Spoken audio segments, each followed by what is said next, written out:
नमस्कार, मी कामाक्षी बर्वे, बर्वा स्किन थेरपीकडून. आजच्या आपल्या बोलबर्वाच्या भागामध्ये आपण ज्यांना भेटणार आहोत त्या आहेत तिघी घट्ट मैत्रिणी.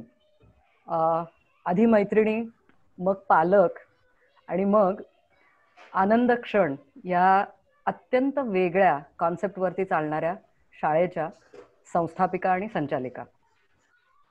भेटूया प्राजक्ता कुलकर्णी, ज्या स्वतः MA BEd आहेत. MA इंडॉलॉजी मधून केलं आहे त्यांनी, त्यामुळे मराठी आणि इतिहास हे त्यांचे 2 स्ट्रॉंग सब्जेक्ट आहेत. आरती गोखले, ज्या शिक्षणाने इंजिनियर आहेत बरं का, पण मराठी, संस्कृत, गणित आणि विज्ञान हे 4 त्यांचे अत्यंत आवडीचे आणि शिकवायला अत्यंत तगडे असलेले subject. Amarja Joshi BA DEd आहेत. गणित, भूगोल हे 2 विषय त्यांचे अत्यंत उत्तम आहेत, त्यामुळे त्या मुलांच्याकडून जे करून घेतात ते या 2 सब्जेक्टमध्ये घेतात. या तिघी मैत्रिणींनी मिळून एक नवीन कॉन्सेप्ट आणलेला आहे, आनंद क्षण. आपण म्हणतो मी शाळेत जातो, ती आनंदाची असते की नाही देव जाणे, माहिती नाही आहे. त्यामुळे बघूया आपण या तिघी मैत्रिणींनी मिळून जो आनंदाचा क्षण मुलांच्या आयुष्यामध्ये आणलेला आहे तो नक्की आहे तरी कसा. आपल्या तिघींचं बोल बर्वाच्या या प्लॅटफॉर्म मध्ये मनपूर्वक स्वागत आहे. पहिलाच प्रश्न मला तुम्हाला असा विचारावा असा वाटतो की आनंद क्षणची कल्पना कशी आणि का सुचली, आणि संकल्पना नेमकी ही आहे काय? सगळ्यात पहिल्यांदा मी सांगू इच्छिते की तुम्ही जे आता ओळख करून देताना सांगितलं की मुलांच्या आयुष्यात आनंदाचे क्षण आणणाऱ्या, तर त्याला मला पुढे जोडावंसं वाटेल पहिल्यांदा की आमच्या आयुष्यात जास्त आनंदाचे क्षण येतात मुलांच्या बरोबर काम करताना. त्याच्यामुळे मुलं पण आनंदाचे क्षण उपभोगत असतात, आम्हीही. आणि मला हे जास्त सांगायला आवडेल की आमच्या बरोबर आमचे पालकही खूप आनंदाचे क्षण अनुभवत असतात मुलांच्या आणि त्यांच्या शिक्षणाच्या बाबतीतले. त्याच्यामुळं खरं तर आनंद क्षण हे नाव खूप सार्थ वाटतं आम्हाला. विचार करून तेव्हा विचार केलेला होता की आनंद क्षण नाव ठेवावं, पण आता वरच्यावर जसा पालकांचा सहभाग वाढतोय आणि प्रतिसाद येतोय त्याच्यावरनं ते सार्थ ठरतंय असं आम्हाला तरी दिसतंय. आता आपण आनंद क्षणच्या संकल्पनेकडे जाऊया. मुलांना त्यांच्या विचारांचं स्वातंत्र्य देणारी, एकाच जागी बसून काम न करता हालचालींचं स्वातंत्र्य देणारी, तसंच गणवेश, बाक या कुठल्याही गोष्टींमध्ये न अडकणारी, इंग्रजी ही भाषा म्हणून समृद्ध करणारी पण ही शिकण्याची भाषा ही परिसर भाषा म्हणजे मातृभाषाच असावी याच्यावर भर देणारी अशी ही आनंद क्षण शाळा आहे, ज्याच्यामध्ये मुलं आनंदाने शिकतात. इनफॉर्मली म्हणजे अनौपचारिक पद्धतीने मुलांच्या बरोबर काम केलं जातं आणि मुलांना स्वतःला बोलायला जास्तीत जास्त दिलं जातं. या धर्तीवर आपण आनंद क्षण मध्ये काम करतो.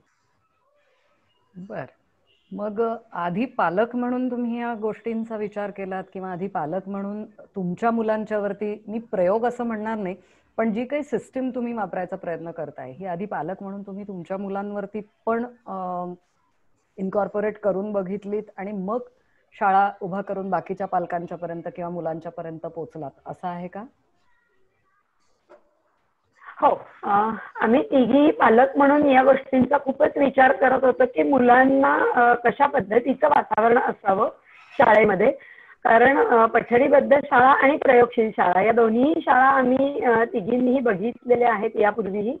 त्याच्यामुळं विचार असाच होता की मुलांना शाळेमध्ये असं वातावरण मिळावं की जिथे त्यांना स्ट्रेस येता कामा नये, तणाव कुठलाही असता कामा नये काम करताना, आणि स्वतःच्या क्रिएटिव्हिटीला जास्तीत जास्त वाव मिळावा याचा आपण विचार करूया जेव्हा आपण शाळा सुरू करू. कारण आपल्या मुलांना पण या गोष्टी आवश्यक वाटतायत आपण मुलांबरोबर काम करताना.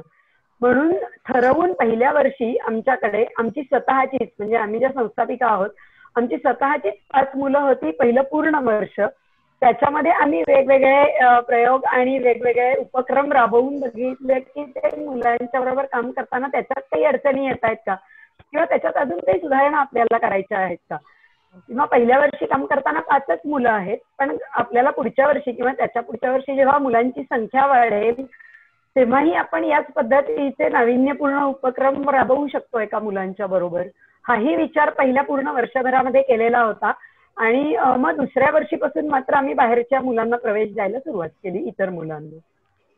म्हणजे आधी केले मग सांगितले म्हणतो तसा साधारणपणे तुमचा प्रवास आहे असं दिसत आहे की जर प्रयोगच करायचा आहे तो आधी स्वतःच्या मुलांवरती करूया, मग आपल्याला अंदाज येईल की येस आपण हे कसं पुढे घेऊन जाऊ शकतोय.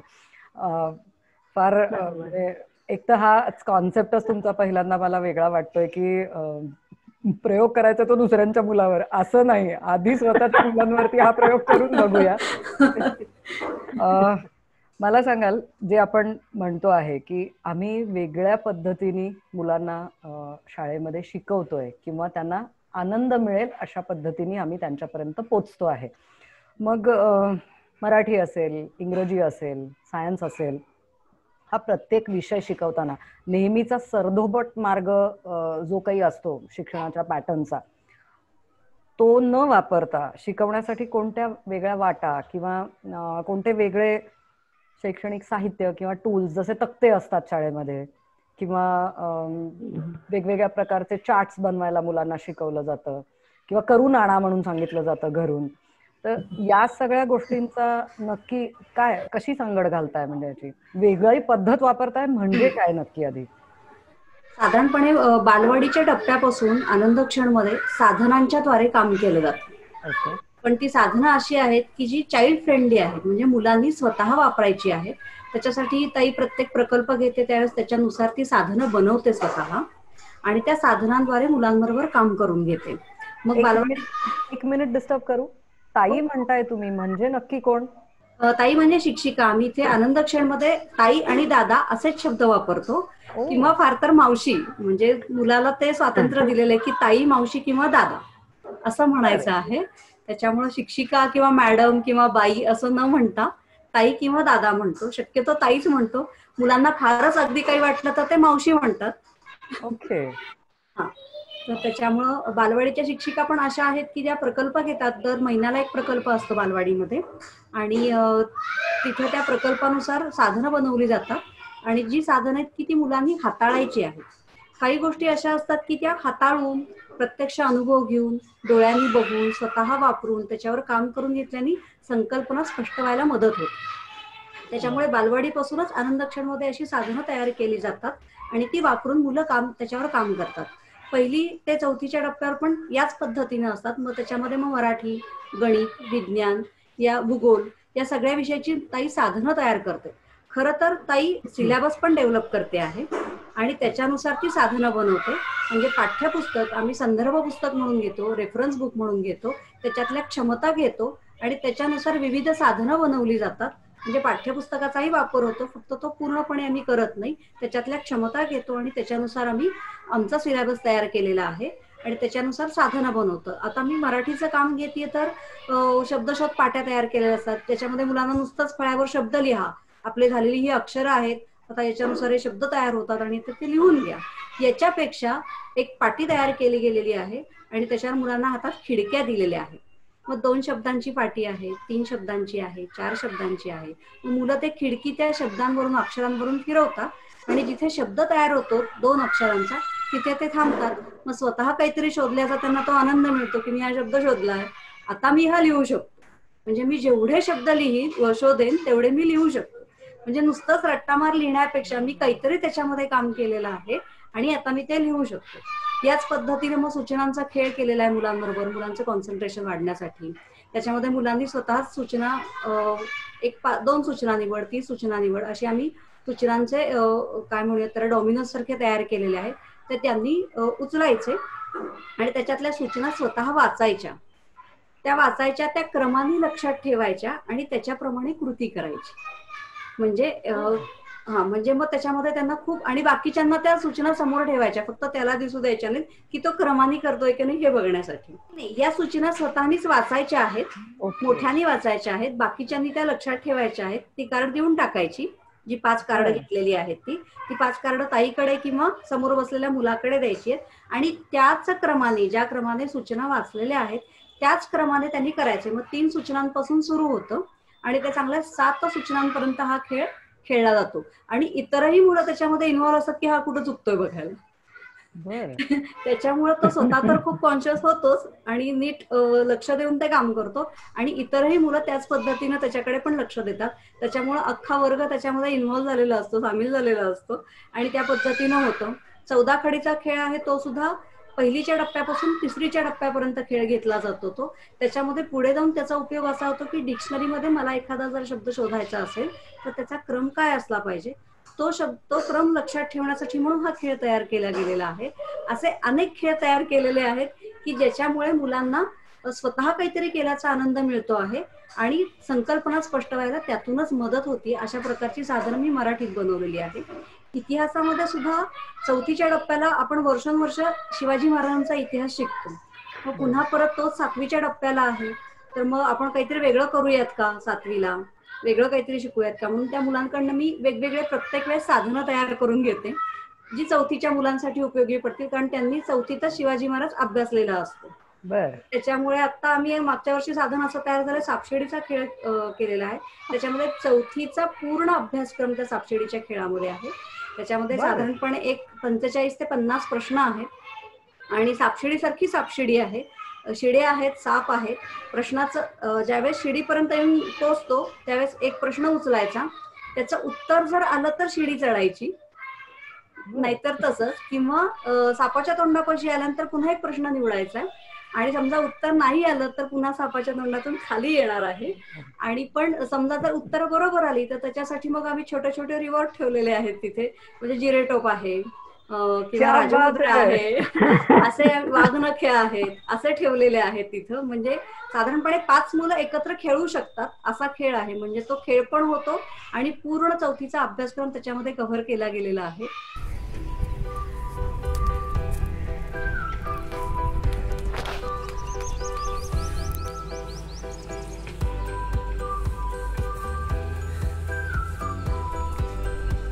विजापूरच्या सुलतानाचं नाव काय? आदिलशाह.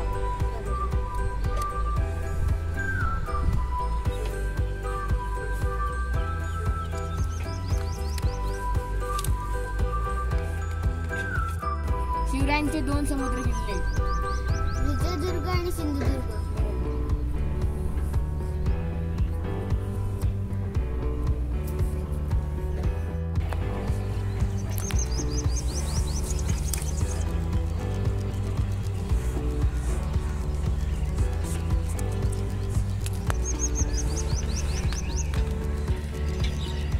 स्वराज्याची पहिली राजधानी कोणती?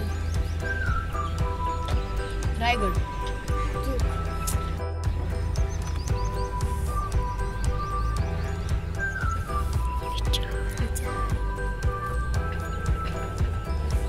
शिवरायांनी स्वराज्याचे तोरण कोठे बांधले? तोरणा.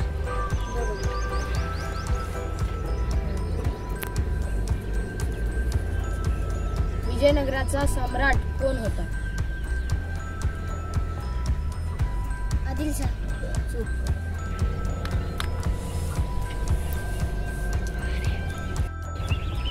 मावळात राहणाऱ्या लोकांना काय म्हणतात? मावळे.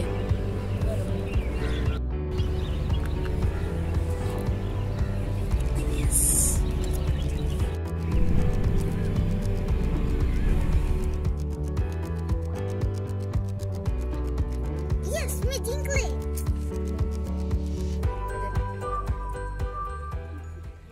आणि अशा प्रकारे इतिहासाचं ते 5वीचं पुस्तक तयार केलं इतिहासाचं, की जो इतिहास सगळ्यांनाच खूप, म्हणजे माझ्या सहित सगळ्यांना आजपर्यंत खूप रटाळ गेलेला आहे. जो रटाळ न व्हावा याच्यासाठी तो कृतीशील असावा म्हणून त्याच्यामध्ये भरपूर कृती टाकलेल्या आहेत. त्याच्यामध्ये सगळ्या विषयांचा समावेश केला. त्याच्यामध्ये विज्ञान आहे, भूगोल आहे, भाषा आहे, गणित आहे आणि इतिहास पण आहे. या पद्धतीनं मी त्याच्या कृती तयार केलेल्या आहेत आणि मुलांपर्यंत ते पुस्तक मी मागच्या वर्षी पोहोचवलेलं आहे. याच टप्प्याने ते 6वी 7वीच्या ह्याच्याने ते जाईल पुढे. जसं मराठी इतिहास आहे तसं आरतीताई संस्कृत आणि विज्ञानाचं पण काम घेते. तीही त्याच्यात काय साधनं झाली ते सांगेल आता.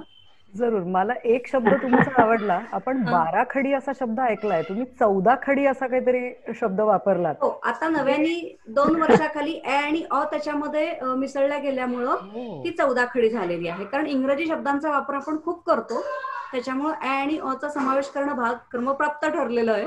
त्याच्यामुळे ती 14 खडी झालेली आहे. अरे देवा, म्हणजे पालक म्हणून ही गोष्ट माझ्यासाठी नवीन आहे की आता 12 खडी नाही, आता 14 खडी आहे. 14 खडी आहे. कारण माझी मुलं काही 12 खडी शिकण्याच्या वयातली बरोबर. नाहीये. म्हणजे बहुधा आजी झाल्यानंतरच माझ्यापर्यंत हा विषय आला असता, नाही तर बरं झालं शाळेशी कनेक्ट झालं.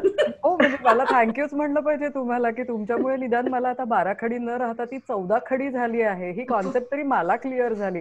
आणि मला वाटतं माझ्या वयाच्या जर काही पालक असतील तर त्यांच्यासाठी ही क्लिअर होईल. कारण आता आमचा शाळेचा संबंध फारसा राहिलेला नाहीये जिथे 12 खडी शिकवली जाते. बरोबर. ती 12 न राहता ती 14 वरती गेली आहे. हा खरंच नवीन हे आहे.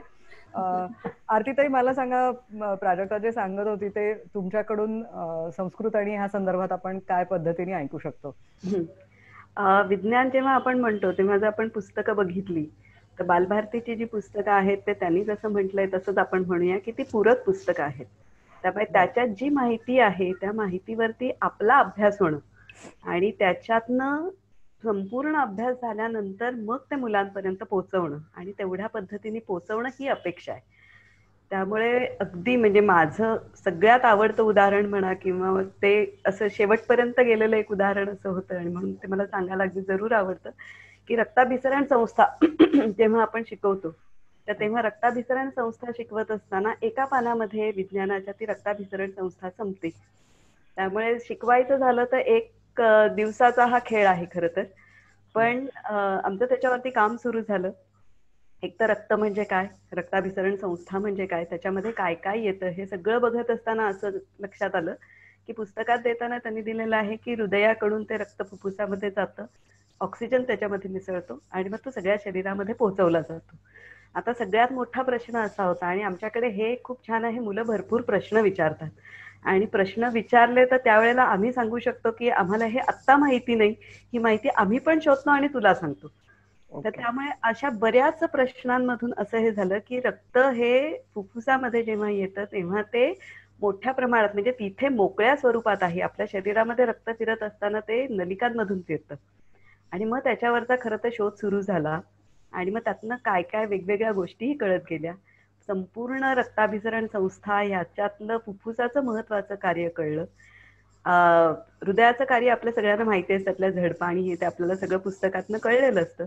पण त्याच्यानंतर जेव्हा हे रक्त म्हणून सगळ्या शरीरामध्ये पोचतं आणि ते पोचत असताना मग रक्ताचे प्रकार कुठले आहेत, रक्तात काय काय असतं, हा सगळाच एक विषय मुलांच्या समोर यायला लागला आणि मुलांचं त्याच्यातनं एक असं झालं की नाही ह्याच्याबद्दल आपल्याला कळलं पाहिजे. आणि म्हणून मग आम्ही जनकल्याण रक्तपेढी जी आहे स्वारगेटला तर तिकडे मुलांना घेऊन गेलो. तिकडे मुलांना रक्तातले वेगवेगळे घटक बघता आले, आपला ब्लड ग्रुप काय आहे हे मुलांना तिथे कळलं आणि मग त्याच्यातनं असं त्यांचं हे झालं की ही जनकल्याण ब्लड बँक जी आहे तर त्यांनी सांगितलं की मग तुम्ही तुमच्या इकडे ब्लड डोनेशन कॅम्प का नाही करत, म्हणजे त्या ह्याच्यातनं आणखीन लोकही तुमच्या इथे येतील आणि तुम्हाला ते बघता येईल की काय असतं एक्झॅक्टली.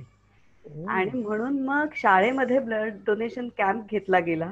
त्याच्यामधले सगळे व्हॉलेंटियर हे 6वी 7वी 8वीची मुलं होती त्या डॉक्टरांबरोबर आणि ते सगळं हे बघत होते. त्यामुळे ब्लड प्रेशर चेक करणे, लोकांचा ब्लड ग्रुप बघणे, त्याच्यानंतर ज्या बायका होत्या त्या बायकांचा ब्लड ग्रुप आणि जेव्हा हिमोग्लोबिन चेक केलं गेलं तेव्हा मुलांच्या असं लक्षात आलं की बायकांमध्ये हिमोग्लोबिन कमी असतं आणि ते ॲनिमियाचं किंवा त्यांच्यामधली एक डेफिशियन्सी आहे हे त्यांच्या लक्षात आलं. त्यामुळे पुढे जाऊन आम्ही एका डॉक्टरांना तिथे बोलवलं, आयांना आणि इतर लोकांनाही तिथे बोलवलं आणि याच्यावर आपल्याला काय करता येईल की बायकांचं हिमोग्लोबिन वाढलं पाहिजे आणि ते कधीही कमी होता कामा नये. हा जो एक शेवटचा ट्रिगर आहे ना तिथपर्यंत आम्ही पोचलो. त्यामुळे एका पानाचं रक्ताभिसरण संस्था आम्ही जवळजवळ 1 महिनाभर घेत होतो आणि त्याच्यातनं काही वेगवेगळी माहिती मुलांना मिळाली आणि मुलं त्याच्यामध्ये इन्व्हॉल्व्ह होती. त्यामुळे सगळं त्यांना कळत होतं ते. त्यामुळे हा एक अनुभव माझ्यासाठी खूप वेगळा होता त्यावेळेला. असे बरेच उपक्रम विज्ञानात घेतले जातात. म्हणजे मध्ये आम्ही एक असा उपक्रम घेतलेला होता की ज्याच्यामध्ये आम्ही जादूचे खेळ करायचे मुलांनी. पण ते जादूचे खेळ करत असताना त्याच्यामध्ये गणित असलं पाहिजे किंवा विज्ञान असलं पाहिजे. म्हणजे हातचलाखीची जादू आपल्याला दाखवायची नाहीये. आणि त्यामुळे प्रत्येकाने इतके वेगवेगळे विचार केलेले होते ते करत असताना की त्यांच्या समोर वेगवेगळे कन्सेप्ट आपोआप आले. म्हणजे आता हे कन्सेप्ट कदाचित ते नंतर कधीतरी शिकतीलही, पण त्यावेळेला ते कन्सेप्ट म्हणून शिकले नव्हते. तर त्यावेळेला शिकत असताना ती एक जादू आहे आणि सगळ्यांचंच असं होतं, वाव, हे असं काहीतरी होतं या जादूमध्ये. त्यामुळे हा एक वेगळा अनुभव सगळ्या मुलांना आलेला होता. त्यामुळे असे खूप वेगवेगळे उपक्रम विज्ञानाच्या बाबतीतही घेतले जातात. संस्कृतच्या बाबतीत सांगायचं तर 5वी पासून आमच्याकडे संस्कृत घेतो आम्ही. आणि त्यामुळे मुलांना एक तर पाठांतराची सवय लागावी, पण पाठांतर करत असताना सुद्धा त्याच्यामधल्या गमती जमती कळत सवय लागावी. आणि म्हणून सुभाषितं सुद्धा जी घेतली जातात किंवा त्यांचा जो अभ्यास घेतला जातो हा साधारणपणे स्पोकन किंवा ज्याला तुमचा विचार करून लेखन करणं असं आहे, तर ह्याच्यावरती केलं जातं. तर मध्ये आमचं आवाजांवरती वेगवेगळ्या सुरू होतं आणि त्याच्यातनं एक दिवस एका मुलांनी एक बालपणीचं गाणं म्हणून दाखवलं की आम्ही लहानपणी असताना हे म्हणत होतो, आभाळ वाजलं धडामधूम, वारा सुटला सुसुसुम. म्हटलं करा याचं संस्कृत. आणि त्या मुलांनी इतकं सुंदर केलंय ते, म्हणजे मी आता ते जस्ट एक छोटंसं हे म्हणून दाखवते. आकाश हा गर्जती धडामधूम, वायू वहती सुसुसुम. असं करत करत त्यांनी तिथे एक एक एक एक एक एक तेच जे होतं ते तिथे लिहित गेले. आणि मग तिथे हे करत असताना शेवटी जिथे आले ते तिथे होतं की बेडूक ओरडले डरावडू. मग त्यावरती आल्यानंतर त्यांनी वेगवेगळे वापरलेले होते. मंडूका हा वापरलेला होता शब्द. मग त्यांना तिथे सांगताना मग आम्ही असं सांगितलं की डरावडूक हा जो आपला आवाज आहे त्याच्यावरून संस्कृतमध्ये बेडकाला नाव दिलेलं आहे की दर्दुराहा असं म्हटलं जातं. मग मंडुकाच्या ऐवजी आपण दर्दुराहा वापरूया का? इतका आवडला की शब्दावरून शब्द काहीतरी आहेत आणि तो आपल्याला कळला. आणि नंतर जवळजवळ 1 आठवडा आम्ही ती कविता, आमचा तास सुरू झाल्यावर पहिली ती कविता म्हणायची आणि मग पुढचं काम सुरू करायचं. सो असं खूप वेगळं. म्हणजे आमची मुलं, 6वीची मुलं माझी आहेत आता, त्या ह्याच्यामध्ये म्हटलं तर ती स्वतःची सुभाषितं सुद्धा लिहिण्याचा प्रयत्न करतात. म्हणजे आम्ही त्यांना आता नवसुभाषितकार असं म्हणतो आणि मग ते आपलं नाव लिहून सही बी करून अशी ती सुभाषितं पाठवतात आणि ते खूप छान वाटतं. म्हणजे खरंच मला वाटतंय की तुम्ही आनंद क्षणला जे लर्निंग स्पेस असा शब्द दिलेला आहे तो मला वाटतं शाळा ह्या शब्दाच्या खूप खूप पुढे असा आहे की तुम्ही शिका, स्वतः शिका. म्हणजे मला तुमचा तो रक्ताभिसरणाचा तुम्ही जो हे सांगितला त्याच्यामधला मला स्वतःला काय गोष्ट आवडली असेल तर ती जिथे त्या मुलाच्या आईपर्यंत ती येऊन पोचते की माझ्या आईचं हिमोग्लोबिन कमी असेल का किंवा आहे का, ही त्या मुलाला मला वाटतं डायरेक्टली असं हार्ट टू हार्ट कनेक्ट होणारी गोष्ट कुठली होती तर ती बहुधा मुलांच्या आयुष्यभरासाठी मेंदूवरती रजिस्टर झालेली असेल ती गोष्ट असेल.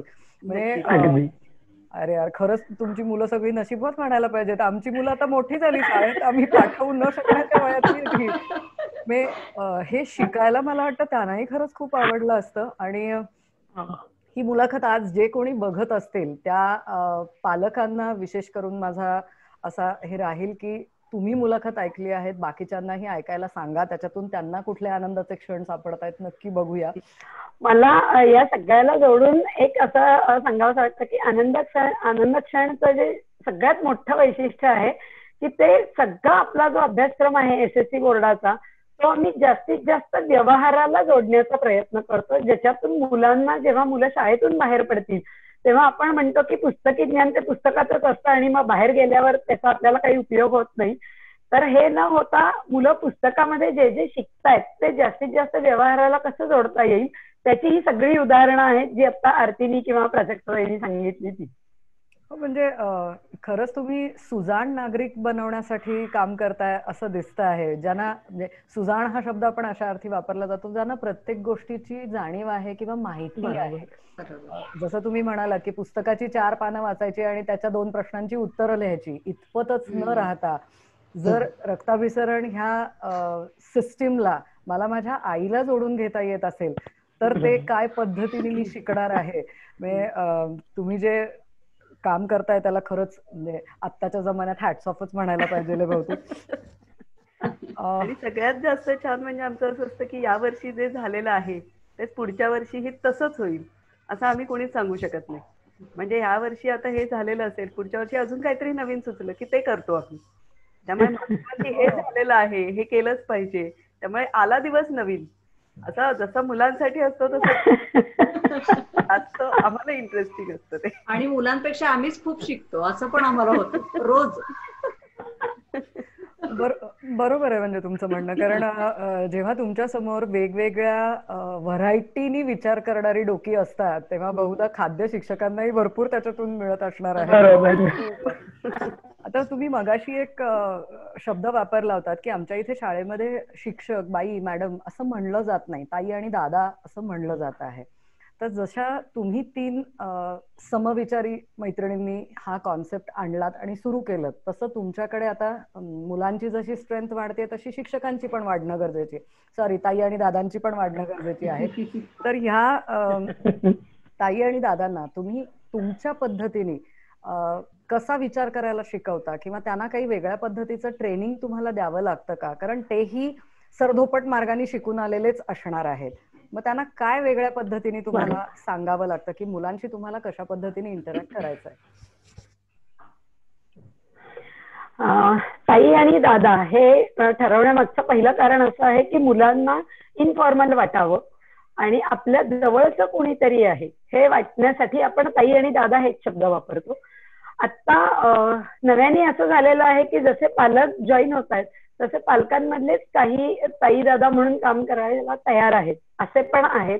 म्हणजे आता जे आम्ही 18-19 जणांची आमची टीम आहे तर त्याच्यामध्ये 7 ते 8 जण पालकच आहेत जे पूर्ण वेळ शाळेमध्ये आता काम करत आहेत. तर पण आम्ही तिघेही पठडीबद्ध शाळेतनंच शिकलेलो आहोत. त्याच्यामुळं आम्ही जे शिकलो आणि आम्ही जे प्रयोग करत त्याच्यात शिकत गेलो मुलांच्या बरोबर, तर त्याच्यातनं असं लक्षात आलं की आपण जे शाळेमध्ये काम करतो आहोत ते थोडंसं वेगळ्या पद्धतीचं आहे, त्याची मेथडॉलॉजी वेगळी आहे. आणि तुम्ही म्हणालात तसं पालक ज्या ह्याच्यातनं शिकून आलेत तर ती आपली क ख ग घ हे शिकवायचं, मग क का की की कुकू हे शिकवायचं, हे आपल्याकडं नॉर्मली सगळ्या शाळांमध्ये होतं. पण आपल्याकडे तसं न होता थोडं वेगळ्या पद्धतीने घेतलं जातं. मग याचं प्रशिक्षण देणं हे तर गरजेचंच आहे, कारण शाळेमध्ये शिकवण्याची पद्धत वेगळी आणि घरी त्याचा जेव्हा अभ्यास करून घेण्याची वेळ येते किंवा घरी त्याच्यावर काही चर्चा होते तेव्हा पालकांनी ज्या पद्धतीने पालक शिकलेले आहेत ती पद्धत वेगळी. म्हणून आपण ट्रेनिंग हे देतोच. म्हणजे साधारण मार्च-एप्रिल मध्ये आपण नवीन घेतलेले जे शिक्षक म्हणजे ताई दादा असतात त्यांना आपण ट्रेनिंग देतो आणि ते ऑनगोईंग पण चालू असतं. म्हणजे जेव्हा ते ताई दादा वर्गावर काम करायला जातात तेव्हा त्यांच्याबरोबर पहिली शिकलेली जी ताई आहे, जिला पहिला अनुभव आहे 4-5 वर्षांचा, ती ताई त्यांच्याबरोबर असते आणि काय कुठे कसं वापरायचं आहे, कसं बोलायचं आहे. म्हणजे उदाहरण सांगायचं झालं तर मराठीमध्ये आपण काना, मात्रा, वेलांटी असं नाहीच म्हणत. आपण क ला आ जोडला म्हणतो, क ला ई जोडली म्हणतो. तर या पद्धतीने जेव्हा म्हणत असतो तेव्हा मुलांना घरी जर तुम्ही कला काना का असं म्हणायला शिकवलं तर मुलं म्हणतात नाही माझ्या ताईनी शाळेत असं नाहीये शिकवलेलं. तर हे जमलिंग टाळण्यासाठी, मुलांचा गोंधळ कमी करण्यासाठी आपण ट्रेनिंग घेतो. जसं ताई दादांचं घेतो तसं पालकांचंही घेतो आणि पालकांनाही पूर्ण पद्धतीने शिकवतो. म्हणजे बालवाडीतले 3 गटांचे पालक असतात आणि 1ली-2रीचे पालक असतात, जिथे सगळ्याच कन्सेप्ट नव्याने शिकवल्या जातात. अशा या वर्गांमध्ये पालकांचं पण ट्रेनिंग घेतलं जातं आणि त्यांनाही शिकवलं जातं. अगदी बारीक सूचनांपासून, म्हणजे मुलाचं एखादं काम घेतलेलं असेल तर ते जर चुकलं असेल तर त्याला आम्ही कोणीही तुझं चुकलंय असं म्हणत नाही. तर तेच घरी पालकांनी पण म्हणायचं नाहीये की हे चुकीचं केलंयस तू, असं नाही म्हणायचंय. तर एकदा परत बघ बरं काय केलंयस, मला इथं काहीतरी गडबड वाटतेय तुझ्या बोलण्यामध्ये, लिहिण्यामध्ये, तर एकदा तपासून येईल का परत, असं म्हणल्यावर मुलाला धीर येतो. तेच बाकीच्या 20 मुलांसमोर त्या मुलाला तुझं चुकलंय म्हणल्यावर कुठेतरी कमीपणा वाटायला सुरुवात होते. पुढच्या वेळी मूल तुम्हाला विचारायला येत नाही किंवा वही दाखवायला येत नाही. तर इतक्या साध्या गोष्टी आपण पालकांनाही शिकवतो आणि नवीन ताईदादांनाही शिकवतो. त्याच्यामुळे ट्रेनिंग हे पालकांचं आणि ताईदादांचं असं सगळ्यांचंच घेतलं जातं दरवर्षी. म्हणजे थोडक्यात मुलांच्या बरोबर पालकही आनंदाचे क्षण अनुभवतात. तर हो, म्हणजे ह्याच्यात मला अजून एक मुलांच्या ट्रेनिंगचं ते निघालं. विषय अगदी साधा सोपा आहे. मुलं वाढलेली असल्यामुळे आता आम्ही ठरवलं की आनंद क्षणमध्ये टोल आणायचा, की एक शांततेचा तास असतो. तो शांततेचा तास व्हायच्या आधी तो टोल वाजेल आणि मग सगळ्यांनी शांत व्हायचं. तर त्या दिवशी तो टोल आला, एका ठिकाणी लावला गेला. मुलं सगळं बघत होती, आम्ही कुणीही काही त्याच्याबद्दल सांगितलेलं नव्हतं आणि तो टोल तिथे लावला. मुलांना कळत होतं काहीतरी वेगळं होणार आहे आता, पण त्या टोल पर्यंत जायची काही त्यांचं म्हणजे ते तिथपर्यंत काही जात नव्हते. फक्त तिथे तो लावलेला आहे एवढंच त्यांचं लक्ष होतं. दुपारी ताई आल्यानंतर आधी सगळीकडे सूचना लागल्या की टोल वाजल्यानंतर शांततेचा तास असणार आहे, सगळ्यांनी शांतपणे आपापलं काम करायचं आहे आणि ताई दादा आणि मुलं सगळ्यांसाठीच हे लागू आहे. हे सगळीकडे सूचना लागलेल्या होत्या, पण त्या टोलचं काय आहे ते अजूनही काही कळलेलं नव्हतं. आणि जेव्हा अमृताताई आहे तिने तो टोल वाजवायला हातामध्ये काठी घेऊन ती टोल वाजवला तिने, त्यावेळेला तो शांततेचा तास राहिला बाजूला. मुलांना इतका आनंद झाला की मुलं त्या टोलवरती नाचत होती. म्हणजे तो आम्हाला इतका असा वेगळा अनुभव होता. शाळेत टोल आपण आणलाय कशासाठी आणि त्याचा काय उपयोग आहे. पण त्यानंतर 2 दिवसांनी मात्र त्याचा व्यवस्थित उपयोग सुरू झाला आणि टोल वाजल्यानंतर सगळ्यांनी शांतपणे काम करायचं हे मुलांच्याही लक्षात यायला लागलं. तर हे जे काही सांगणं आहे किंवा हे जे काही मुलांना त्या ठिकाणी घेऊन जाणं आहे, त्याच्यासाठी सुद्धा काही वेगळ्या पद्धतीही आपल्याला वापरता येतात आणि त्यातनं मुलं शिकतात. तर हा एक खूप छान अनुभव आमच्याकडे आम्ही असं जपून ठेवलेला आहे तो.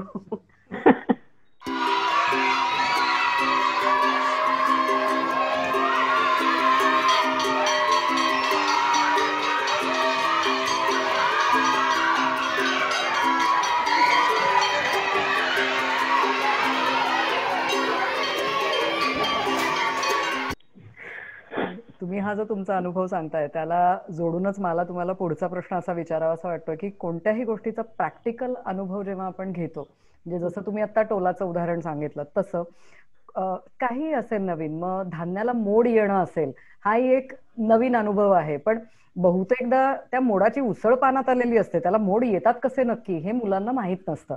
तर हा जेव्हा प्रॅक्टिकल अनुभव मुलांना मिळतो तेव्हा शिकवणं जास्त सोपं होतं असं म्हणलं जातं.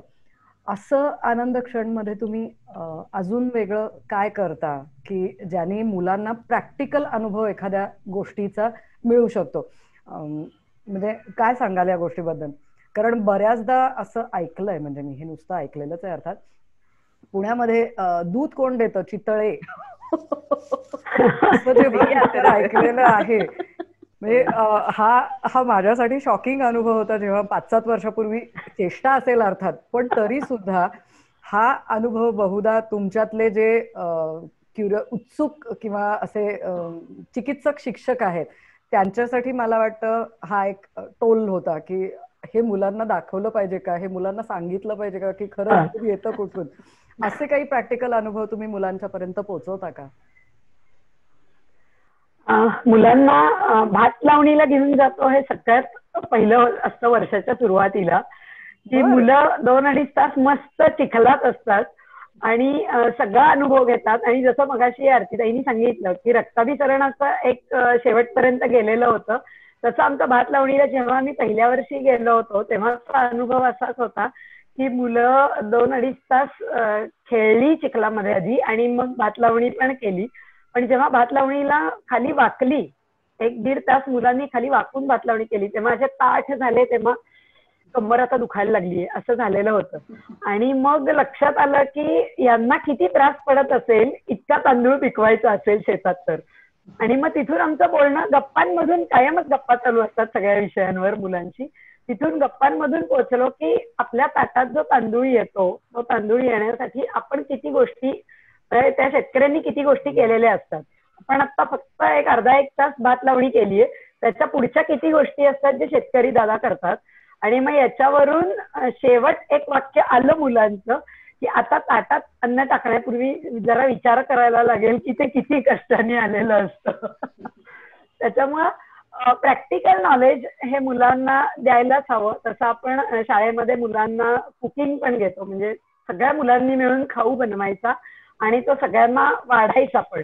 म्हणजे ज्या गटाची हे असेल तर नसेल की आपण खाऊ बनवायचं आहे, त्यांनी तो बनवायचा, सगळ्यांना वाढायचा आणि मग सगळ्यात शेवट आपण जेवायला बसायचं. तर हे जे घरामध्ये घडतं की आई स्वयंपाक करते, सगळ्यांना वाढते आणि मग आपण जेवायला बसते सगळ्यात शेवट, तर तेही कुठेतरी आलं पाहिजे. आणि हेतुपुरस्सर आम्ही असं करतो की मुलींपेक्षा मुलांना स्वयंपाकघरातली कामं जास्त देतो.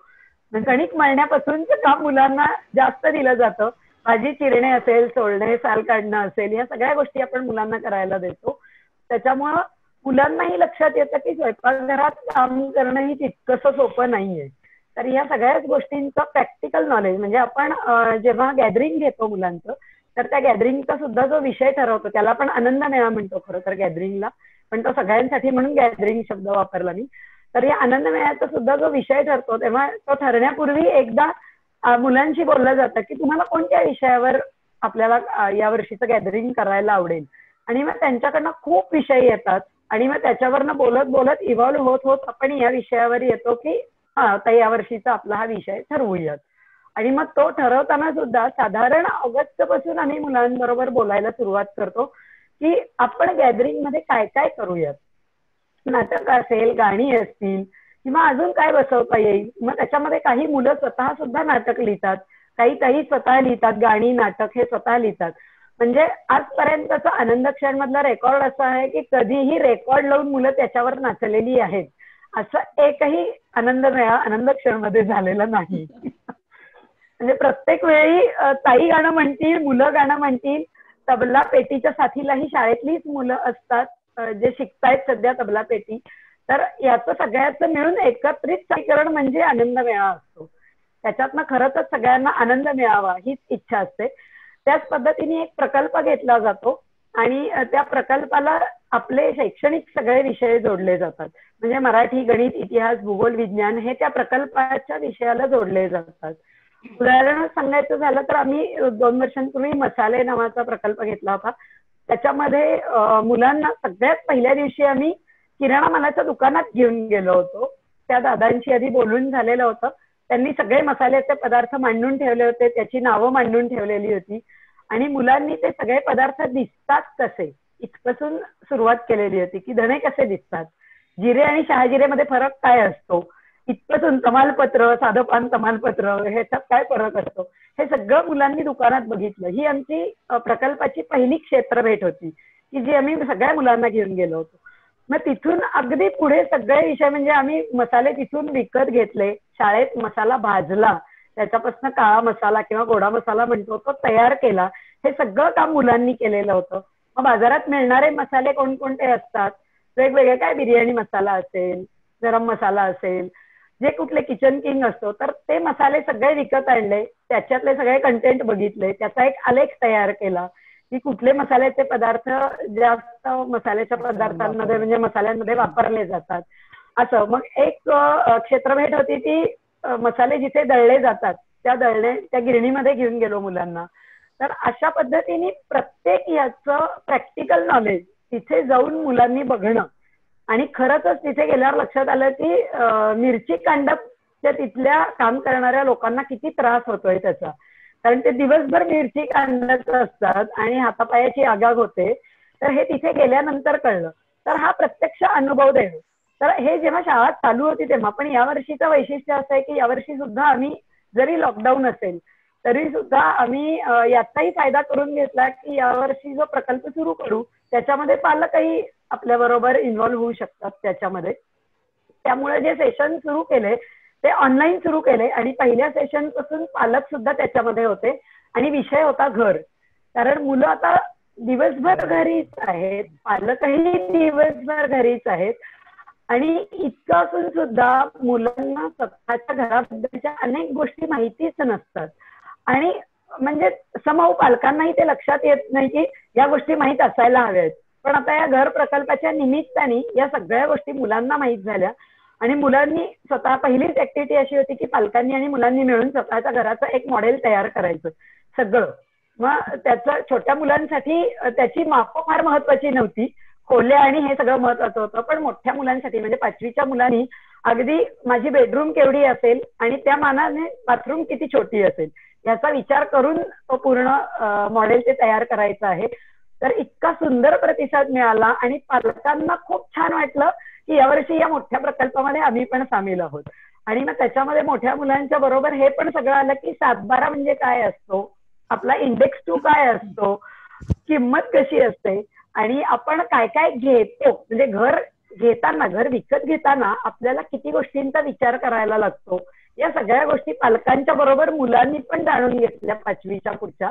आणि छोट्या मुलांनी स्वयंपाकघरातली भांडी असतील तर त्याचे धातू कोणते असतात, ते भांड कशासाठी वापरलं जातं किंवा स्वच्छतेसाठी कोणत्या कोणत्या गोष्टी वापरल्या जातात, हे 1ली ते 4थीच्या मुलांसाठीचं होतं. तर असं वेगवेगळ्या पद्धतीने मुलांनी आता काम केलंय आणि अजून घर हा प्रकल्प चालू आहे. तुमच्या घर या प्रकल्पामध्ये एक ऍडमिशन असेल तर प्लीज मला द्याल का? आजच आता पुढचं सेशन आहे त्यामुळे नक्की. कारण 7-12 वाचायला मिळणे हे बहुधा मला वाटतं मी माझ्या वयाच्या 35व्या वर्षी किंवा 37व्या वर्षी केलं असेल. तुम्ही 7व्या 10व्या वर्षी मुलांना 7-12 वाचायला शिकवताय. हे लिटरली म्हणजे डिमांड ड्राफ्ट काढणे किंवा चेक कसा लिहिला जातो ह्या खूप गोष्टी अशा आहेत की ज्या आपण रोजच्या आयुष्यामध्ये खरंच मुलांना नाही सांगत. मी अजिबात चेष्टा करत नाही. मी वयाच्या 37व्या वर्षापर्यंत खरोखर 7-12 बघितलेला नव्हता. आमच्याकडे हे मुलं सगळं बघतात. आता सुरक्षितता ह्याच्यावरती चालू आहे त्यामुळे घराची सुरक्षितता ही त्याच्या इन्शुरन्स पर्यंत जाणार आहे. इन्शुरन्स काढतो म्हणजे काय करतो आणि मग आता ते तुम्ही पालकांशी बोला. त्यामुळे पालकांना याच्यात इन्व्हॉल्व्ह व्हावंच लागतं. म्हणजे आता मी ऍडमिशन विद्यार्थी म्हणून घेऊ का पालक विद्यार्थी म्हणून घेऊ हा प्रश्न पडलाय मला. इव्हन कुळ कायदा पण सांगितलेला आहे त्यांना. अरे देवा.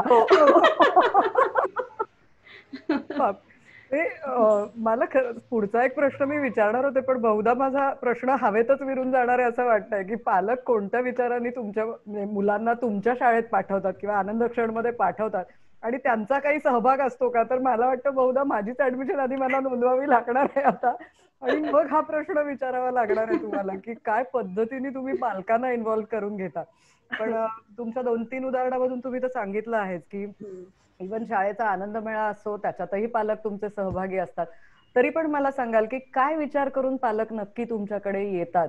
रेग्युलर कन्व्हेन्शनल शाळेत न जाता तुमच्याकडे येणाऱ्या पालकांचा बेसिक विचार काय असतो नक्की?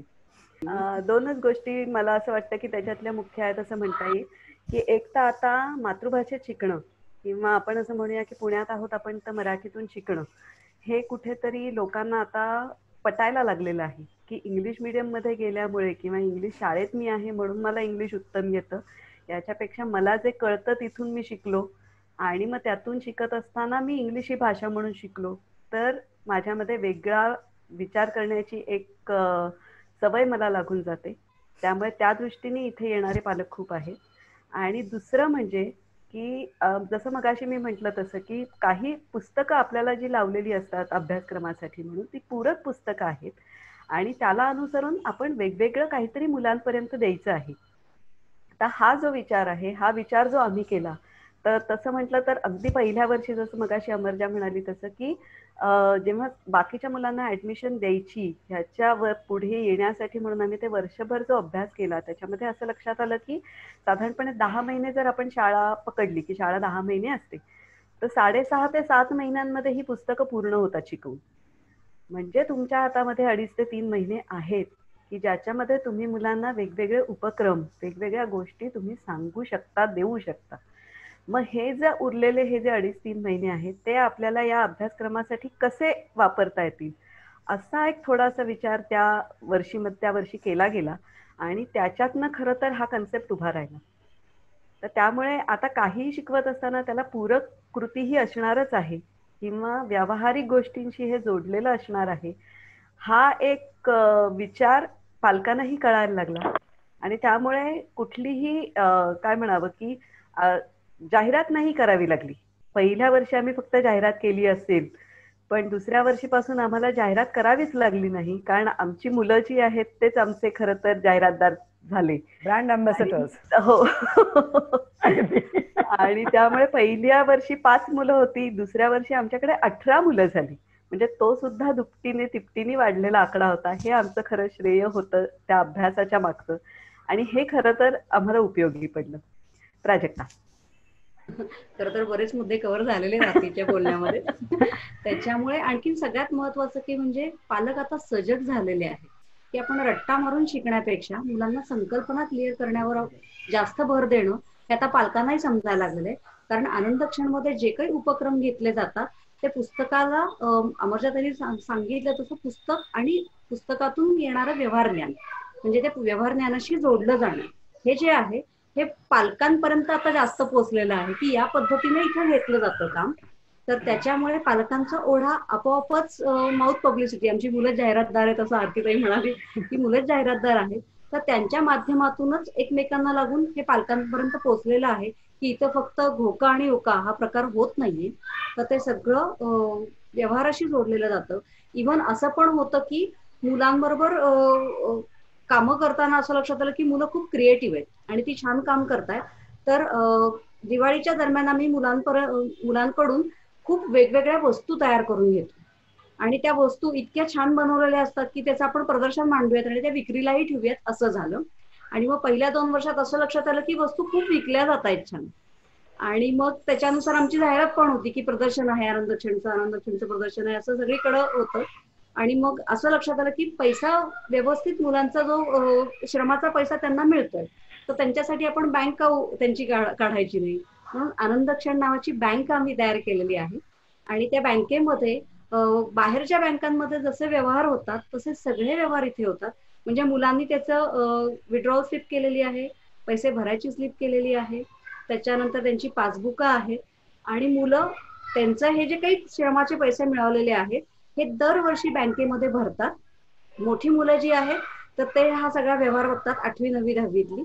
आणि मग ही छोट्या मुलांना ही सवय झालेली असते की आपल्यालाही आता 8वीत गेल्यानंतर हा व्यवहार करायला मिळणार आहे. तर त्याच्यामुळे पैशाची स्लिप भरणं आणि पैसे काढणं, पैसे जमा करणं, हे जे सगळे बँकेचे व्यवहार आपण करतो ते सगळे व्यवहार मुलं शाळेमध्ये करतात इयत्ता 1ली पासून. आणि मग तिथं पूर्ण 1ली ते 10वी त्यांचे पैसे जमा होतात दरवर्षीच्या त्यांच्या श्रमाचे पैसे. आणि 10वी ज्यावेळेस मुलं पासआउट होतील त्यावेळेस त्या आनंद मेळ्यामध्ये त्यांना त्यांच्या श्रमाचे पैसे व्याजासहित मिळतात. मग व्याज सुद्धा कसं काढलं जातं हे अर्थ घेतेच काम, त्याच्यामुळे आपल्याला व्याज किती मिळणार आहे हे सुद्धा मुलांना माहीत झालेलं असतं. तर त्याच्यामुळे हे सगळं जे शिक्षण आहे हे व्यवहाराला जोडून आहे, हे पालकांपर्यंत आता खूप चांगल्या पद्धतीनं पोहोचतं आहे. त्याच्यामुळे आम्हाला वेगळी जाहिरात करायची आता खरं तर गरजच नाही पडत आहे. इव्हन आता घर प्रकल्प चालू आहे तर शाळेचंही बांधकाम चालू आहे, तर तिथंही मुलांना दाखवायला येणं काय पद्धतीनं रचना केलेली असते, आर्किटेक्चरचं काम काय, इंजिनियरचं काम काय, गवंड्याचं काम काय असतं, इलेक्ट्रिशियन काय, प्लंबर काय आहे, हे सगळी कामं आता तिथं मुलांना बघायला मिळत आहेत सध्या घर प्रकल्प चालू असल्यामुळे. कारण सेम प्रोसिजर घराबरोबर पण होत असते. म्हणजे एखादं बांधकाम चालू असेल तर काय काय गोष्टी, किती गोष्टी आवश्यक आहेत हे सगळंच मुलांना प्रॅक्टिकली बघायला मिळतंय. त्याच्यामुळे पालक आणि मुलं दोघंही आनंद घेत आहेत आणि पालकांचा ओढा आपोआपच आनंदक्षणकडे वाढलेला आहे. ही लर्निंग स्पेस फक्त विद्यार्थ्यांसाठी नसून पालकांच्यासाठी पण आहे, हे वारंवार तुमच्या बोलण्यामधनं समोर येत आहे.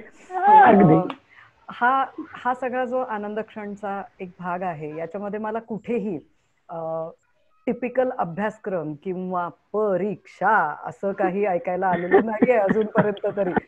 तर मला सांगाल की परीक्षा असतात आपल्याकडे?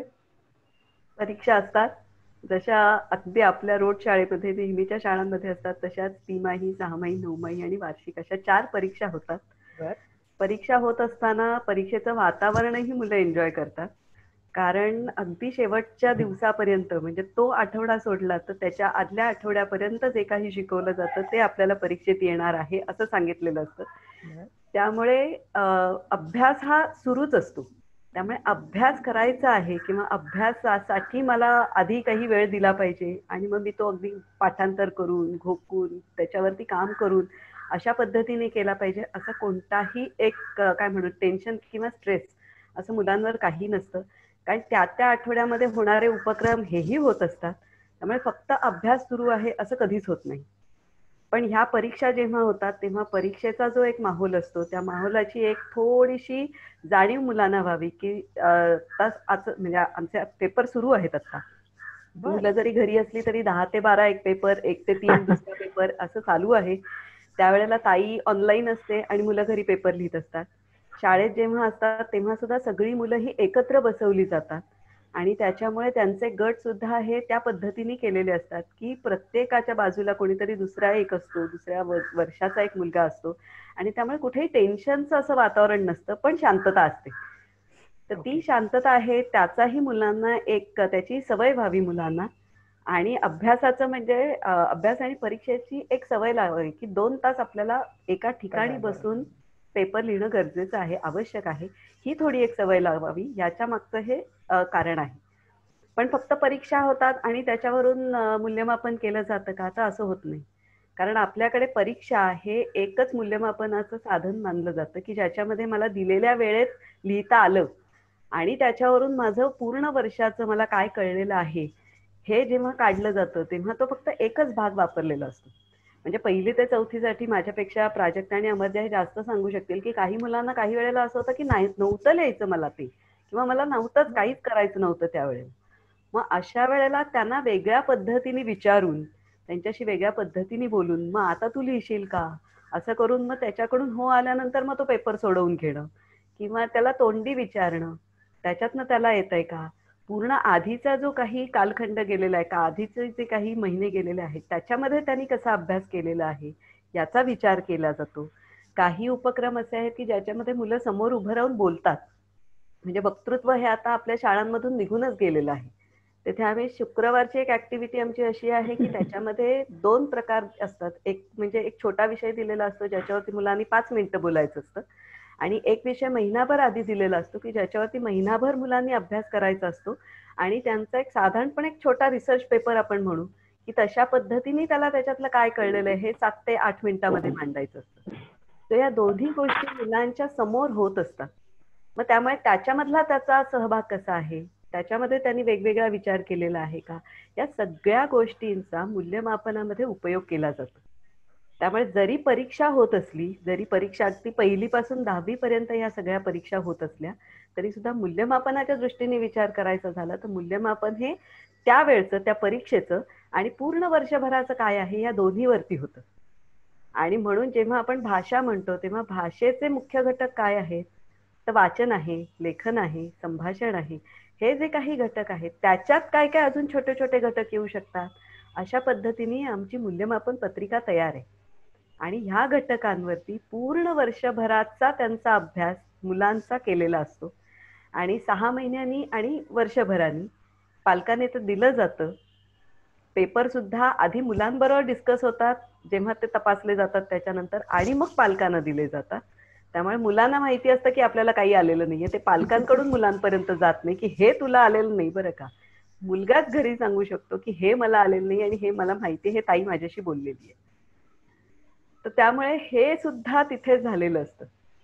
सो कोणत्याही प्रकारे मुलांना आपण त्या ह्याच्यातनं त्या दुव्यातनं कधीही बाजूला काढत नाही आणि जे घडायचं आहे ते समोर आपल्या आई वडील सुद्धा असतात आणि मुलं सुद्धा असतात आणि त्यांच्यामध्ये काय झालं पाहिजे, काय केलं पाहिजे, काय कमी आहे हे आपलं लिहिलं जातं. म्हणजे 7वी पर्यंत आम्ही मार्कही देत नाही, ग्रेड देत नाही, पण पेपर इतका व्यवस्थित तपासलेला असतो की त्याच्यामध्ये हे कमी आहे आणि हे इथे हवं होतं या दोन्ही गोष्टी लिहून दिल्या जातात आणि त्यामुळे मुलांना कळलेलं असतं की हे माझं इथे झालेलं नाही आणि हे मला इथे करायचंय. त्यामुळे 7वी पर्यंतचा जर आपण विचार केला तर त्याच्यामध्ये हे पूर्णपणे दिलेलं असतं आणि 8वी पासून मात्र आपण मार्क द्यायला सुरुवात करतो कारण त्यांना 10वीची सवय करून द्यायची आहे. आणि मग या ठिकाणी 7वी मध्येच त्यांना आनंद इतका झालेला असतो की पुढच्या वर्षीपासून मला आता मार्क मिळणार आहेत. म्हणजे त्याचाही त्यांना कुठेतरी आता हे व्हायला लागलेलं असतं की आता मला ते मार्कात बघायला मिळणार आहे आणि ते करत असताना सुद्धा हे मार्क कशासाठी आहेत, तुझे मार्क कुठे गेले हे व्यवस्थित सांगत अशा पद्धतीने आपण पुढे जातो. त्यामुळे 10वीला एकदम परीक्षेचा ताण आलेला आहे. म्हणजे आमची मुलं, आम्ही असं म्हणतो की डिसेंबरमध्ये आमची ट्रिप असते, आता यावर्षी झाली नाही पण मोठी ट्रिप असते मोठ्या मुलांसाठी, राहण्याची 3 ते 4 दिवस आम्ही बाहेर जातो. पण 10वीची मुलं सुद्धा तिकडे येतात की जानेवारीत आमची ही आहे परीक्षा आहे म्हणून आम्ही येणार नाही, अभ्यास करत घरी बसतोय, चालणारच नाही, आमच्याबरोबर यायचं, सगळं आनंदात सेलिब्रेट करायचं आणि मग तुम्ही तुमच्या अभ्यासाला बाहेर पडायचं. त्यामुळे अशा पद्धतीने हे घेतलं जातं. म्हणजे तुम्ही 7वी पर्यंत परीक्षा जरी घेत असाल तरी मार्क देत नाही, मार्क नाही, ग्रेड पण बेसिक आधी मुलांच्या मनावरती रजिस्टर होणारा जो भाग आहे तोच तुम्ही काढून टाकलेला आहात की मला एवढे मार्क पडले, त्याला तेवढे पडले, हा विषयच तुम्ही काढून टाकलाय. आणि जो माझा पुढचा प्रश्न येणार होता कदाचित तोही तुम्ही आता सांगितलात की जर मग मार्क देत नाही तर मग 10वी साठी मुलांना तयार कसं करता, तोही तुम्ही म्हणजे एक एक मुद्दा येण्याच्या आधी तुमच्या उत्तराचा हे तयार आहे की या पद्धतीने आम्ही करणार आहोत की आमच्या मुलांना कुठेही ना भीती वाटली पाहिजे, ना पुन्हा ह्या कॉम्पिटेटिव्ह जगामध्ये जिथे कुठे पाय ठेवणार आहेत मुलं तिथे मार्कच नाहीत असं तर होत नाहीये. हम्म. म्हणजे बहुधा हल्ली मुलांच्या पेक्षा पालकांनाच जास्त उत्सुकता असते की माझ्या मुलाला मार्क किती पडले. खरंय. कॉम्पिटिशनचा तो एक भाग प्रचंड झालेला आहे. 97.8 हो 97.8 ते सुद्धा कमीच झाले. आता तर 99 आणि आता 105 वर निघालेत लोक. त्यामुळे म्हणजे आमच्या 60% कोण विचारतो अशी परिस्थिती. हे मार्क जेव्हा कधी मी 10वीला होते तेव्हाचे मार्क जर सांगायची वेळ आली बहुधा तर न सांगितलेले बरे. पुन्हा एकदा आनंद क्षण मध्ये येऊन बसावंसं वाटायला लागलेलं आहे मला खरं तर. ह्याच्यामध्ये मला आणखीन एक सांगावंसं वाटेल की जिथे आपण म्हणतो 8वीची तयारी करून घ्यायची किंवा 10वीची तयारी करून घ्यायची, त्याच्या आधीच खरं तर असं म्हणायला लागेल की 1ली पासून 7वी पर्यंत आम्ही मुलांना त्यांना काय वाटतं आहे हे लिहायला सांगतो. म्हणजे विज्ञानाची कन्सेप्ट सुद्धा जरी असेल तरी ते तुला काय कळली ते तू लिही ना, की व्याख्या दिलेली आहे पुस्तकामध्ये ती व्याख्या तू पाठ कर आणि लिही असं सांगतो. त्यामुळे मुलांना काय कळलेलं आहे हे मुलं लिहायला शिकतात. आणि हे लिहायला शिकल्यानंतर एकदा मला कळलेलं आहे आणि ते मला लिहायचंय हे पूर्णपणे एकदा 7वी पर्यंत त्यांचं झालेलं असलं की 8वी पासून आपण त्यांना सुरुवात अशी करतो की आता तुला परीक्षेच्या दृष्टीने विचार करायचा आहे, तुला कळलेलं हे आहे पण पुस्तकातली ही व्याख्या आहे, तर आता तुला हळूहळू तिकडे जायचं आहे. आणि म्हणून ते 8वीचं वर्ष म्हणजे आम्ही 8वी पासून का, तर त्याला हे कारण आहे. म्हणजे तेवढी मुलं मॅच्युअर पण झालेली असतात की विचार कसा करायचा आहे तो आपल्या शब्दात कसा मांडायचा आहे आणि आता पुस्तकातले शब्द काय. कारण कुठेही तुम्ही गेलात तरी म्हणजे 10वीला तरी पर्टिक्युलरली तुम्हाला मला वाटतं मुलांना रेग्युलर बोर्डलाच एक्झामला घेऊन जातात. आपली अफिलिएशन ही रेग्युलर बोर्डशी आहे. बरोबर. SSC बोर्डाचे जे काही पेपर असतात हा पॅटर्न काही आनंद क्षणसाठी बदलणार नाही आहे. मग त्यांच्या पॅटर्न म्हणजे एक साचा त्यांचा तयार आहे, त्या साच्यात तुम्हाला मुलांना नेऊन जर बसवायचं असेल तर कसं हे साधारणपणे मला वाटतं तर तुम्ही सांगता आहात की या पद्धतीने तुम्ही मुलं मोल्ड करताय. त्यामुळे मुलांना सोपं जातं खरं तर. आणि कारण पहिलीपासूनच आणि जो पॅटर्न आहे परीक्षेचा तो बोर्डाच्या ह्याच्याप्रमाणेच घेतला जातो बरं. म्हणजे आनंद क्षणची वेगळी प्रश्नपत्रिका असते लेखीच्या बाबतीत बोलती तर लेखीची प्रश्नपत्रिका बोर्डाच्या प्रश्नपत्रिकेपेक्षा वेगळी नसते. उलट पहिलीपासून आपण ती सवय लावतो. फक्त एवढंच की त्यांना मार्क देत नाहीत आपण, त्यांना त्यांची चूक कुठे झालीये किंवा कुठे कमी पडले, काय लिहिता आलेलं नाहीये तिथपासून घेऊन पुढे जातो की ते लिहिते कसे व्हावेत, ते बोलते कसे व्हावेत इथपर्यंत त्यांची तयारी करून घेतली जाते. आणि सगळ्यात महत्वाचं म्हणजे बोर्डाच्या पॅटर्न मध्ये स्वमत प्रकटीकरणाचा एक आता प्रश्न ऍडिशनल झालेला आहे आणि तो प्रत्येक विषयामध्ये आहे. तर तिथं मुलं खूप बिनधास्तपणे आणि योग्य शब्दामध्ये तिथं त्यांना त्यांचं मत मांडता येतं केवळ या पद्धतीत काम केल्यामुळे. कारण काय लिहायचं आहे, मला काय समजलंय आणि कसं व्यक्त व्हायचं आहे हा पॅटर्नच आपण पहिलीपासून घेतो. त्याच्यामुळे त्यांना 8वी पासून किंवा बोर्डाच्या पॅटर्न प्रमाणे काही वेगळं करायचं आहे हे नाही त्यांच्यासाठी झालेलं, ते ऑलरेडी तयारच झालेलं आहे, फक्त तिथे व्यक्त व्हायचं आहे प्रश्नाप्रमाणे. मला वाटतं 10वीचे तुमच्या मुलांचे बोर्डाचे पेपर तपासणं हे शिक्षकांच्यासाठी सुद्धा मी चॅलेंजिंग असं म्हणणार नाही पण कदाचित वाचण्यासाठी हे त्यांना सुद्धा खूप आनंदाचं असणार आहे की यार ह्या मुलाला कळलंय, ह्याला काय लिहायचंय हे याला कळलेलं आहे. हे शिक्षकांसाठी सुद्धा खूप आनंदाचं असेल. या सगळ्या दुसरं एक महत्वाचं मला सांगायला आवडेल की मार्क न देण्यामागं अजून एक महत्वाचं कारण असं आहे की बालवाडीपासूनच पालक आणि मुलं एकमेकांची तुलना करायला सुरू होतात आणि मग जिथे तुलना होते तिथे खूप वाईट अनुभव येतात मुलांना. आणि हे लक्षात घेणं गरजेचं आहे पालकांनी आणि मुलांनी पण की फक्त अभ्यासात मार्क मिळणं म्हणजेच खूप हुशार आहे असं न होता त्या मुलाला काहीतरी वेगळं अजून छान येतंय त्याच्यामध्ये ते दुसरं मूल पुढे आहे आणि माझ्या मुलाला अभ्यासातल्या 2 विषयातलं चांगलं येतंय त्याच्यामुळे माझं मूल त्याच्यात पुढे आहे. पण हे कुठेच पालकही समजत नाहीत आणि मुलांमधली नको ती चुरस वाढायला लागते आणि जे त्यांचे मैत्रीचे संबंध असतात ते कुठेतरी एकमेकांच्या विरोधात जायला लागतात. तर हे न होता की तो खेळात छान आहे, तो हे काम खूप छान करतो, जसं मुलं स्वयंपाक करतात तर अरे स्वयंपाकातलं त्याला हे छान येतं, बागकाम करतात तर तेव्हा झाडं खूप छान लावता येतात त्याला हे सगळं जमतं त्याच्यातलं, हे एकमेकांचे गुण सांगणे जास्त आलं पाहिजे ना की त्याला 10 मार्क पडले आणि मला 9 का पडले आणि मी 10 साठी चुरस किती लावू आणि किती मान मोडून अभ्यास करू. हे न करता माझ्यातला गुण मी ओळखला पाहिजे, काय चांगला आहे तो, आणि मी त्याच्यासाठी जास्त प्रयत्न करणं गरजेचं आहे. तर आत्ताही आनंद क्षणामध्ये अशी मुलं आहेत की जी वेगवेगळ्या क्षेत्रात त्यांच्या क्षेत्रात उत्तम आहेत आणि कुठेही एकमेकांची तुलना होत नाही. म्हणजे कुणी त्याच्यामध्ये बॅडमिंटन मध्ये अतिशय उत्तम खेळतायत, कुणी जिम्नॅस्टिक मध्ये आहेत, कुणी शास्त्रीय नृत्यात आहेत, कुणी वादनात, तबला, सरोद, सतार. तर त्याच्यामधली त्यांची मास्तरी ही इतर मुलांनाही कळली पाहिजे आणि तो पण हुशार आहे आणि मी पण हुशार आहे, या दोन्ही गोष्टी लक्षात आल्या पाहिजेत. मार्क दिले की तिथे हे सगळं खुंटतं आणि सगळे विषय शेवट मार्कापर्यंत येऊन थांबतात, की ज्याला मार्क जास्त तो मुलगा हुशार आणि ज्याला मार्क कमी तो ढ या स्वरूपातच त्याला मागे टाकलं जातं. तर हेही आता आनंद क्षणामध्ये कुठेही होत नाही.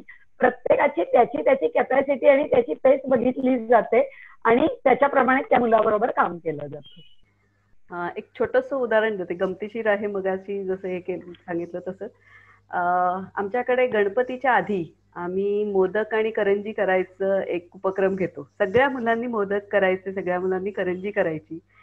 बऱ्याच मुलांचं असं हे होतं, हे आमच्याकडे होतच नाही घरी, आणि त्यामुळे मोदक कसा करायचा, करंजी कशी करायची, तर हे आम्ही तिथे घेतो. आणि प्रत्येक मुलांनी 2 मोदक 2 करंज्या करायच्या. करंजी सुद्धा कातण्याने कापायची नाही, तिला मुरड घालायची आणि त्यामुळे ती मुरड सुद्धा कशी घालता आली पाहिजे ह्याच्यावरती चालू असतं. आणि मग तिथे मुलं एकमेकांचं बघत असतात, तुला कशी जमलं रे, तुझा मोदक कसा आहे बघू. आणि असे ते मोदक जे मिळतात, मग त्याचं हे होतं की आता मी केलेला मोदक मला नको यायला, मला कुठला तरी चांगला मोदक आला पाहिजे. किंवा मोदक आला की त्याच्यावरती होता कुणी केलाय मोदक हा काय माहिती, ह्याच्यामध्ये सारण कमी, ते बाजूबाजूची पारीच जास्त आहे, किंवा असं जे आहे तर त्याच्यामध्ये तुझं ते सगळं एकत्र केलं जातं आणि मग त्यातनं ते शेअरिंग केलं जातं. तर त्यामुळे कोणाला कुठलं काय आहे किंवा कशा पद्धतीने कोणी केलेलं आहे हे त्याच्यानंतर लक्षात राहिलेलं नसतं. नंतर फक्त मुलं मोदक आणि करंजीचा आनंद घेतात तिथे. पण म्हणजे तिथेही तुम्ही कॉम्पिटिशन काढून टाकलेली आहेत. सगळ्या गोष्टी एकत्र केल्यानंतर कुणाला कुणाचा मोदक जाणार आहे, कोणालाच माहिती नाही आहे. माप न काढता थोडक्यात एकमेकांची जे वस्तू त्याचा आनंद घ्यायला तुम्ही त्यांना शिकवत आहात. मला असं वाटतं की आज आपण ज्या गोष्टीवरती बोलतो आहोत त्या आनंद क्षण बद्दल 5 वर्षानंतर तुम्ही काय सांगू शकाल, की आनंद क्षण 5 वर्षानंतर कुठे असेल, काय नवीन असेल? कारण न्यू नॉर्मल हा शब्द एक अगदी ट्रेंडिंग आहे, मुलंही ऐकतायत तो. त्यामुळे 5 वर्षानंतरचं न्यू नॉर्मल काय असेल आनंद क्षणसाठी, काय सांगाल?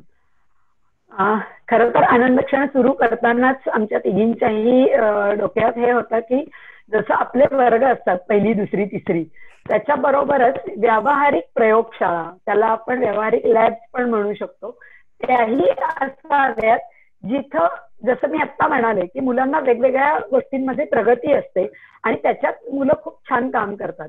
आता सध्या पण आनंद क्षणमध्ये सुतार शिकवलं जातं 5वी पासून पुढे.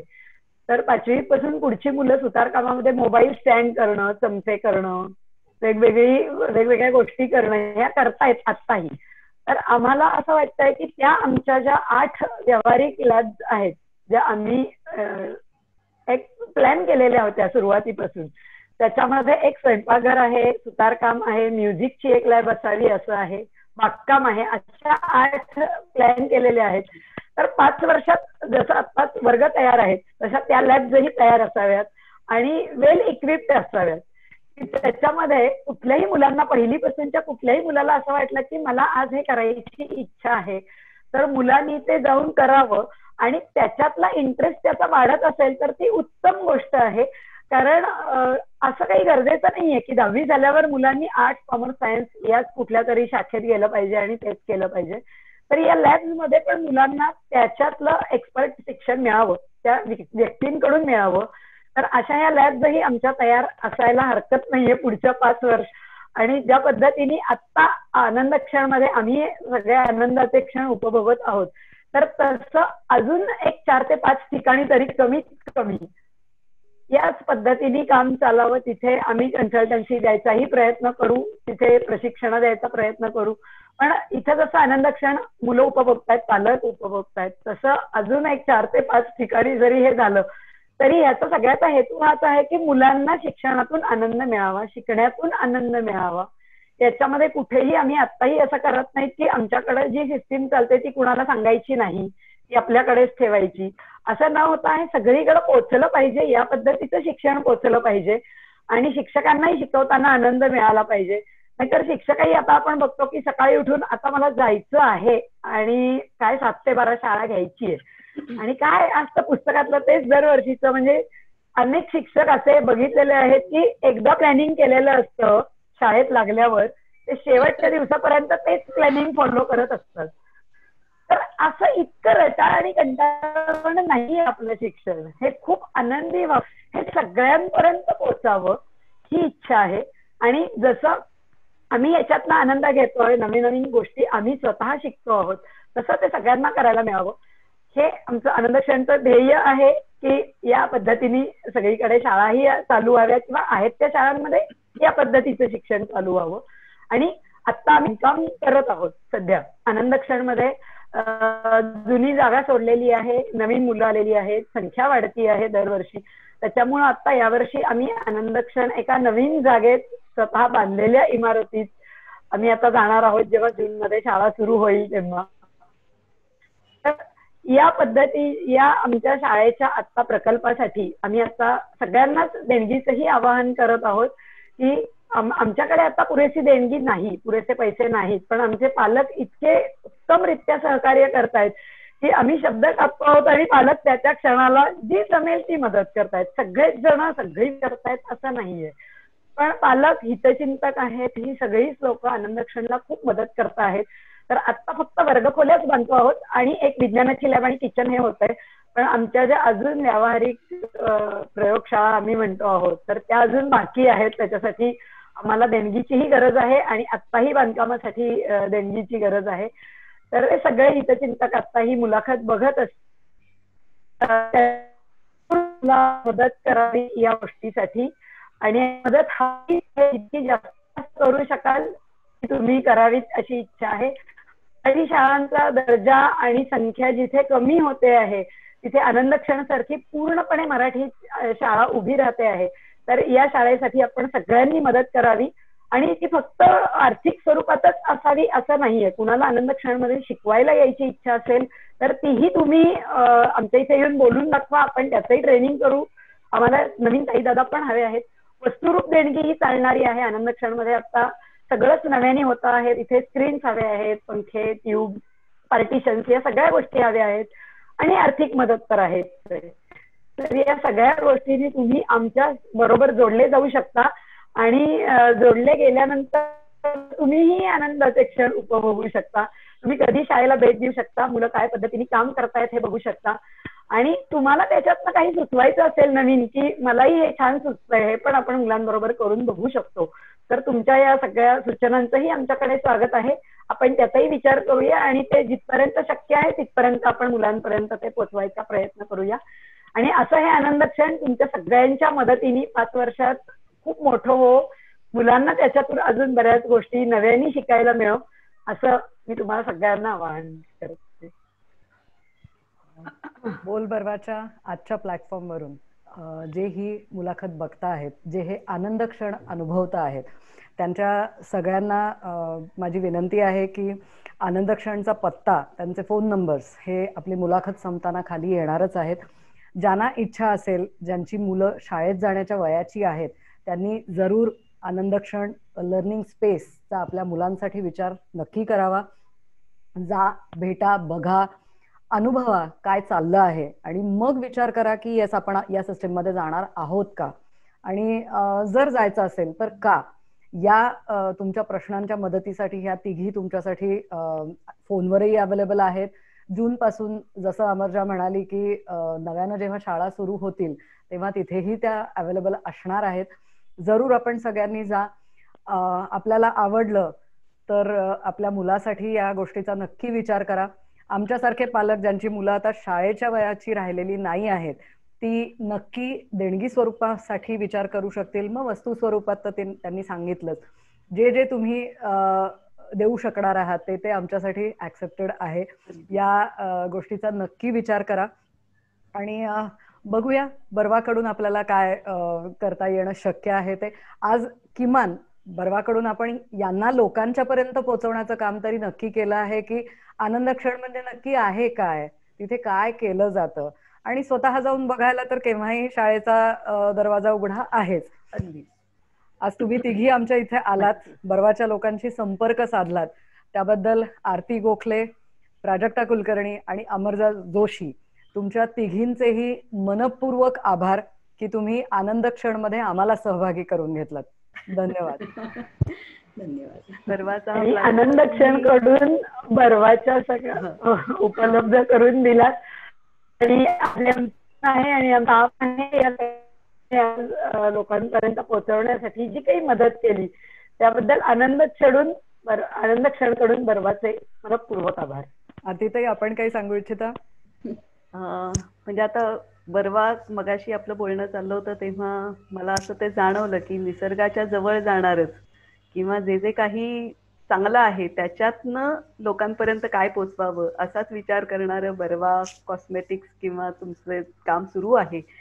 त्यामुळे जे चांगलं आहे, जे जे उत्तम उदात्त उज्ज्वल महन मधुर ते असं आपल्याला म्हणता येईल की ते सगळं जे आहे ते तुम्ही छान पोचवायचा प्रयत्न करता आहात. त्याबद्दल तुमचं खरं तर मनापासून अभिनंदनच करायचं. कारण आता जे काही बाहेर आपण बघतोय त्या ह्याच्यातनं जे चांगलं आहे ते लोकांपर्यंत पोहोचवणं ही जशी तुमची एक मनापासून कळकळ आहे. आनंद क्षण कुठेतरी तेच काम करायचा प्रयत्न करते की एक चांगला नागरिक तयार करणं किंवा मी जसा आहे तसा उत्तम आहे असं एक मुलामध्ये एक स्वतःबद्दलचा अभिमान रुजवणं असं म्हणूया. तर हे काम करायचा एक थोडासा प्रयत्न करतोय.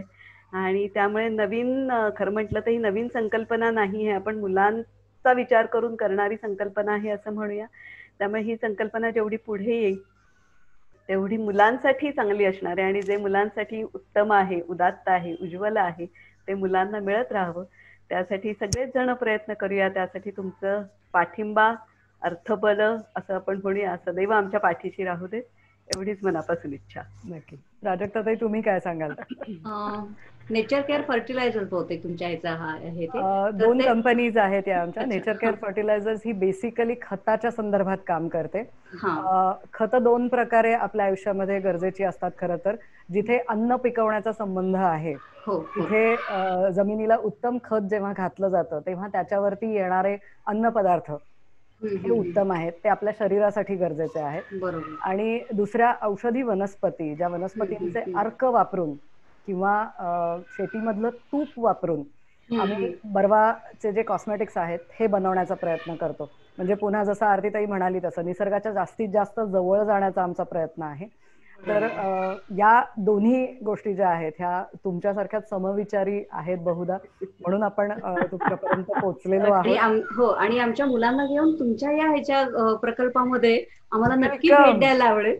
अगदी तुम्ही म्हणाल तसं मुक्काम करून तुमचा सगळा प्रकल्प जाणून घ्यायला आवडेल. मुलांनाही जेवढं निसर्गामधलं शिक्षण म्हणा किंवा निसर्गाचं ज्ञान म्हणा किंवा निसर्गाची ओळख ही आम्ही पहिल्यापासून करतोच आहोत, तुम्ही तोच प्रकल्प राबवता आहात. तर या दोन्हीची गोष्टीची आपण नक्की एकदा सांगड घालूयात. आणि आम्हाला हा प्लॅटफॉर्म उपलब्ध करून दिल्याबद्दल आनंद क्षण करून पुन्हा एकदा तुमचे आभार. आणि नक्की तुमच्या प्रकल्पाला भेट देऊ. जरूर. आपल्या तिघींचे पुन्हा एकदा मनपूर्वक आभार. थँक्यू. धन्यवाद. धन्यवाद. आनंद निधान मुझे, आनंद निधान मुझे, आनंद निधान मुझे, आनंद निधान मुझे. विवेकाचे देतसे भान, विचारांची देतसे जाण, विश्वाचे होतसे ज्ञान, सौख्याचे असे हे स्थान. आनंद निधान मुझे, आनंद निधान मुझे. तन मन इथे अर्पावे, ज्ञानाचे कण वेचावे, विद्येचे धन लाभावे, क्षण आनंदाचे भावे. आनंद निधान मुझे, आनंद निधान मुझे. आनंद निधान आनंद निधान आनंद निधान आनंद निधान आनंद निधान आनंद निधान आनंद निधान अमुचे आनंद निधान अमुचे.